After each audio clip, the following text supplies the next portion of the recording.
that shit down, brother. Yeah, I was like, that's bad. 1 2 1 2. Yes side, yes side, yes side. 1 2 1 2.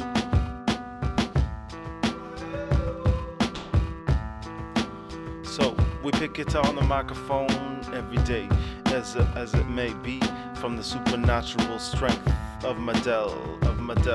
Yo, my lady singing blues. Yo, people think the business for the woman is shady. She can't lead the front, she can't lead the scene, she can't program a beat, can't get into crossing over hip hop into dancing to.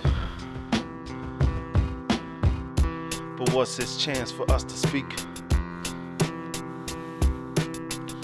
So what's this chance for us critique? If women in the music industry are only pushed around like chess pieces, then what happens to the natural effect on culture and upon society as we speak? Man doesn't want to listen to woman's voice. Man doesn't want to hear the nuance of a choice. Man doesn't want to find out how she's feeling. Man doesn't want to know how she feels.